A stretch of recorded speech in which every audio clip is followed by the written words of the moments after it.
ને આમંત્રિત કરીએ બહુમૂલ્ય માર્ગદર્શન માટે।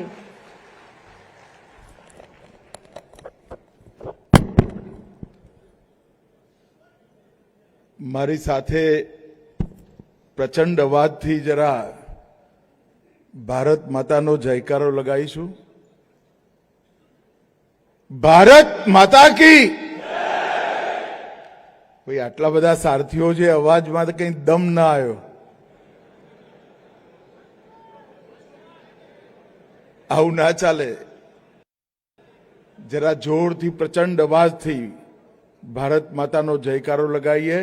भारत माता की। मंच पर उपस्थित गुजरात राज्य के लोकप्रिय मुख्यमंत्री श्रीमान भूपेंद्र भाई पटेल, गुजरात के युवा और जोशीले उप मुख्यमंत्री श्री हर्ष संघवी जी, गुजरात के सहकारिता मंत्री श्री जीतूभाई वाघाणी जी, गुजरात के सहकारिता राज्य मंत्री श्री रमेश भाई कटारा जी,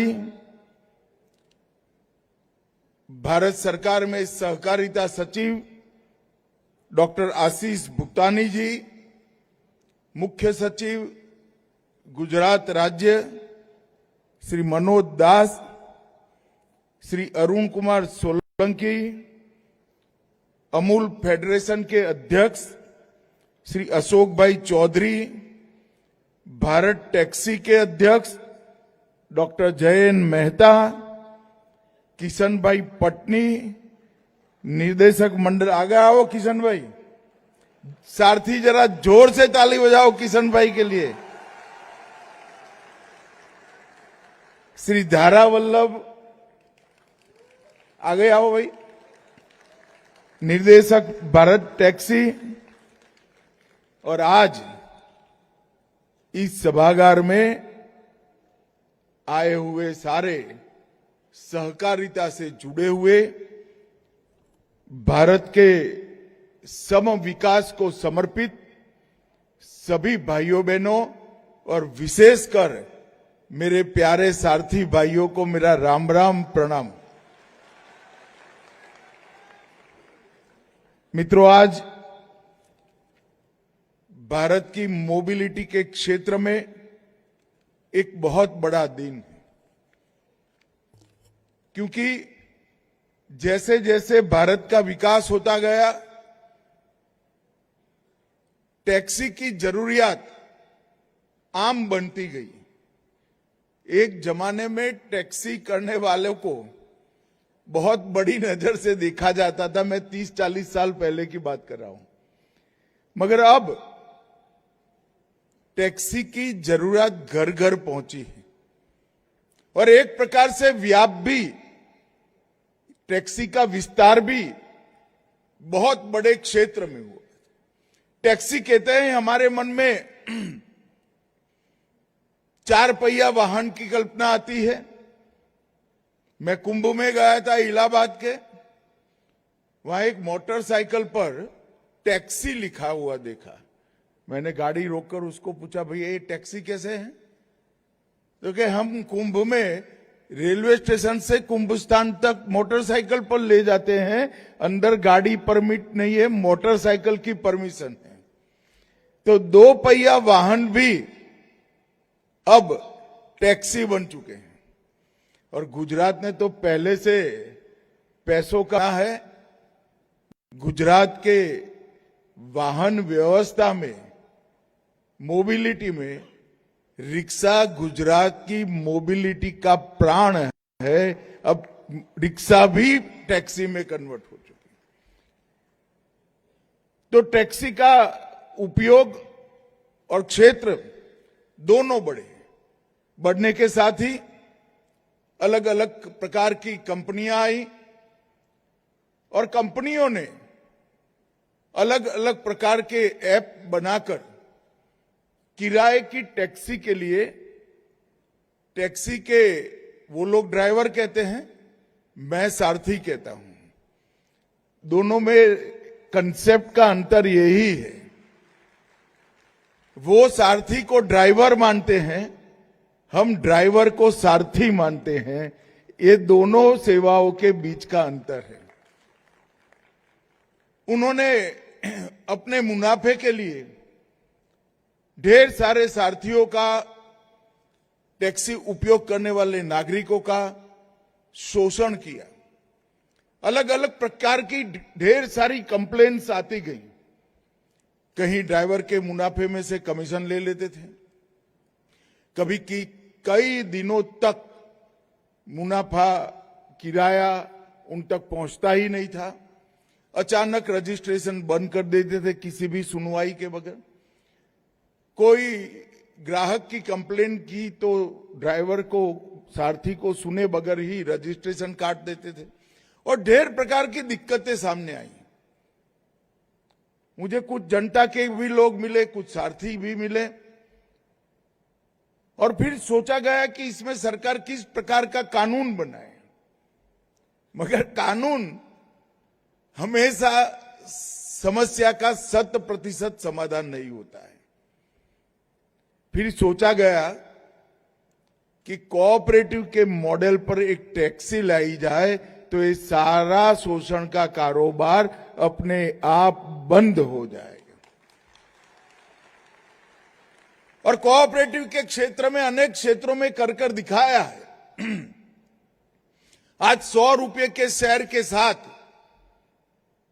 अमूल में अपना दूध भरती हुई एक पशुपालक बहन 1,25,000 करोड़ का कारोबार करती है। 1,25,000। और अमूल पूरे दुनिया की सबसे विश्वसनीय खाद्य ब्रांड बनकर उभरा है। कोई सोच नहीं सकता कि कोऑपरेटिव क्षेत्र में इतनी बड़ी ताकत, 1,25,000 करोड़ रुपए का टर्नओवर, कोई कोऑपरेटिव संस्था कोई भी घपले, घोटाले, भ्रष्टाचार के बगैर कर ले और 1,25,000 करोड़ का मुनाफा सीधा वो पशुपालक बहन के बैंक अकाउंट में हर सप्ताह चला जाता है। ये मॉडल जो है, इस मॉडल ने दूध के व्यापार में ढेर सारे शोषण को अपने आप समाप्त कर दिया। अपने पसीने की पूरी कमाई आज ग्रामीण क्षेत्र में पशुपालन करने वाली बहन के पास पहुंच रही है। उसी मॉडल को खाद्य के क्षेत्र में भी भारत ने अपनाया। इफको और क्रिप्को, ये दोनों संस्थाएं, कोऑपरेटिव संस्थाएं, भारत के खाद्य निर्माण में भारत के किसानों की 35% जरूरियात को पूरा करती हैं। एक प्रकार से बड़ी सफलता की गाथाएं थी और इसी मॉडल पर भारत टैक्सी बनाने का विचार आया। और स्वाभाविक रूप से, क्योंकि ये कोऑपरेटिव संस्था है, भारत टैक्सी उसके मध्य में, इसका मध्य विचार क्या है, क्यों भारत टैक्सी बनी है? भारत टैक्सी बनने का सबसे पहला कारण है कि हमारे सारथियों का और हमारे ग्राहकों का किसी का भी शोषण न हो, ये सबसे पहला कारण। दूसरा, सारथी का सम्मान हो। वो ऐप पर रजिस्ट्रेशन के लिए मोहताज नहीं है। आज मैं गर्व से कहता हूं, भारत टैक्सी के साथ जुड़े हुए 7 लाख सारथी भारत टैक्सी के मालिक है, शेयर होल्डर। जब आप शेयर होल्डर बनते हो तो कंपनी अपनी आपकी बन जाती है, कोऑपरेटिव संस्था अपनी आपकी बन जाती है और इसी के कारण सम्मान भी मिला, सुरक्षा भी मिली और समृद्धि भी मिलने वाली है। ये तीनों चीजों को समाहित करने के लिए भारत टैक्सी का विचार लाया गया। और मित्रों, भारत टैक्सी कई जगह पे ट्रायल में लॉन्च हुई है और आज गुजरात में भी इसका फॉर्मल लॉन्चिंग हुआ है। गुजरात के सारे बड़े नगरों में दुपहिया व्हीकल, ऑटो और 4 व्हीलर तीनों क्षेत्रों में भारत टैक्सी का आज से अधिकृत शुभारंभ हुआ है। आज भारत टैक्सी ने Gujarat metro rail corporation, AMC, Gujarat state cooperative bank, traffic police, Surat, Rajkot और अहमदाबाद हवाई अड्डे, अहमदाबाद डिवीजन पश्चिम रेलवे, इस सब के साथ एमओयू कर अपने व्याप को बढ़ाने का काम किया। और जब एक टैक्सी बनाने का विचार आया कोऑपरेटिव बेसिस पर, तो सब लोग परेशान थे कि भाई पैसा कहां से लाएंगे। तो मैंने कुछ कोऑपरेटिव संस्थाओं को कहलवाया भी, बुलाया भी। मुझे आनंद है कि NCDC, IFFCO, KRIBHCO, NDDB, NABARD, NCEL, Amul, इस सब ने मिलकर बड़ी से बड़ी कंपनियों से लोहा लेने के लिए ड्राइवरों की, सारथियों की अपनी एक कोऑपरेटिव बनाने का फैसला किया। अभी आज कुछ लोगों के फोन आए, कुछ अखबार में छप गया कि भारत टैक्सी के दाम ज्यादा है। मैं देश भर के ग्राहकों को कहना चाहता हूं कि जहां जहां भारत टैक्सी जा रही है, स्पर्धक कंपनियां नुकसान कर अपने दाम को थोड़ा कम कर दे रही हैं। मगर कब तक कम करेगी भाई? 1 साल, 2 साल बाद में उनको भी पूछने वाले आएंगे। ना भारत टैक्सी थकेगी, ना भारत टैक्सी भागेगी। हम मैदान में रहकर सेवा के और सहकार के माध्यम से सबके साथ स्पर्धा करेंगे। हमारी स्पर्धा में किसी का नुकसान कराने का उद्देश्य नहीं है। ये जो दाम घटाने का और सारथियों को कुछ ज्यादा कमीशन देने का पैटर्न बना है, वो भारत टैक्सी की एंट्री रोकने के लिए है। वो इसलिए रोकना चाहते हैं कि भारत टैक्सी चली जाए, बाद में मनमानी की जाए। मगर मैं आज इस मंच से उनको बताना चाहता हूं कि आपकी इच्छा बर नहीं आने वाली है। ना भारत टैक्सी थकेगी, ना मैदान छोड़कर भागेगी। हम डटे रहेंगे, सेवा के संकल्प के साथ डटे रहेंगे। और मित्रों, ये जो अफवाहें फैला रहे हैं, उनका जवाब हमारी कोऑपरेटिव भावना में सातत्यपूर्ण श्रद्धा का है। भारत टैक्सी को सफल करना सबसे बड़ी जिम्मेदारी हमारे सारथियों की है। तत्काल लाभ को अगर हमने देखा तो आने वाले अनेक वर्षों तक शोषण का भोग बनना पड़ेगा। बन चुके हैं आप।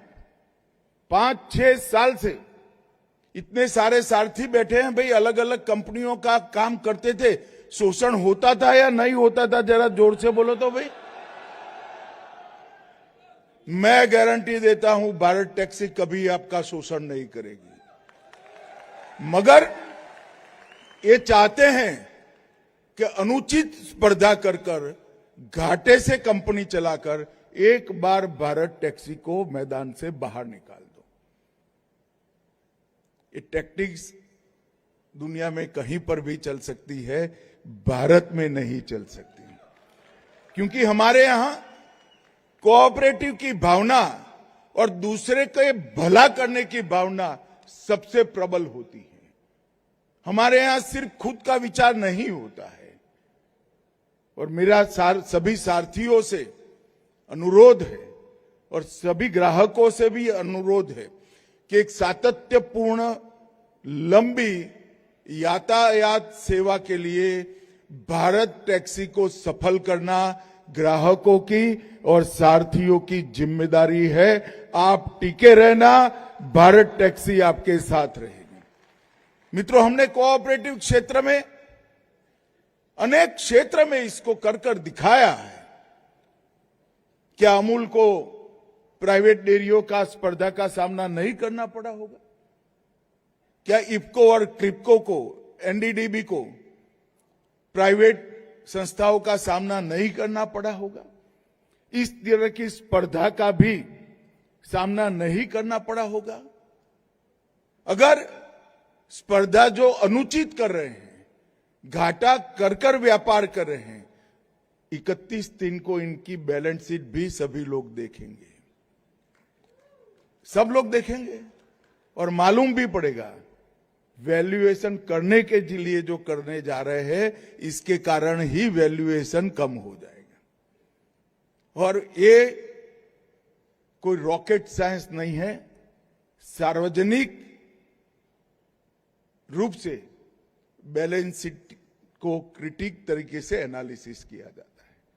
भाइयों बहनों, मेरा सभी साथियों के बीच में इतना ही कहना है कि कोऑपरेटिव आपकी अपनी है।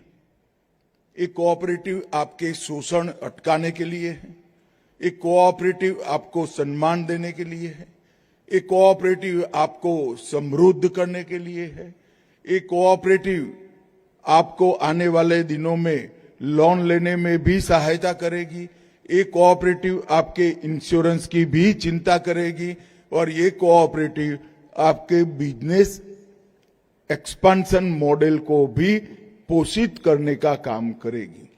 ये सब कोई ऐसी कंपनी नहीं कर सकती जो खुद के लिए बनी है। और देखते देखते देखते मैं आज इस मंच से कह देना चाहता हूं कि कितनी जगह दाम घटाएंगे आप। हम तो 1.5-2 साल में 500 से ज्यादा शहर में पहुंच जाएंगे, कुछ बचेगा ही नहीं। हर जगह हम पहुंच जाएंगे। हम नागपुर पहुंचेंगे, पुणे पहुंचेंगे, मुंबई पहुंचेंगे, लखनऊ, चंडीगढ़, जयपुर, कोलकाता। 31/7 के पहले 7वें स्थान पर भारत टैक्सी पहुंच जाएगी और 2 साल के अंदर छोटे बड़े मिलाकर हम 500 शहरों के अंदर, कस्बों के अंदर हमारे 2 व्हीलर, ऑटो और 4 व्हीलर का कंसेप्ट लॉन्च करने जा रहे हैं।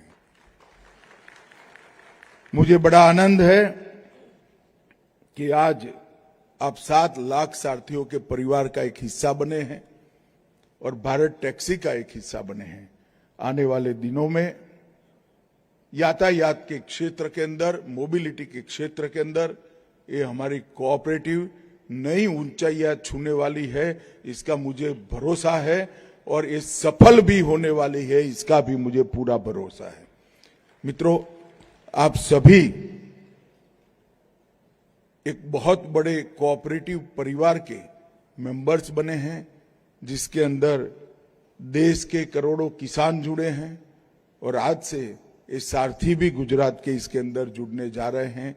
हमारे प्रिय नेता और देश के प्रधानमंत्री नरेंद्र मोदी जी ने सहकार से समृद्धि का जो मंत्र हमें दिया है, वो मंत्र को मोबिलिटी के क्षेत्र में, यातायात के क्षेत्र में भी चरितार्थ करने के लिए आज कोऑपरेटिव अपनी पहुंच बढ़ा रही है और आने वाले दिनों में हम और क्षेत्रों को भी अंदर कोऑपरेटिव को बढ़ाएंगे। मैं आज यहां से गुजरात के सभी सारथी भाइयों बहनों को बहुत बहुत शुभकामनाएं और अनंत बधाइयां देना चाहता हूं कि आपने अपनी समृद्धि, सम्मान और सलामती तीनों का रास्ता प्रशस्त किया है। अब आगे हमारी सेवा की भावना ही भारत टैक्सी का भविष्य तय कर सकती है। फिर से एक बार अनंत अनंत शुभकामनाएं और आपको ढेर सारी बधाइयां। वंदे मातरम।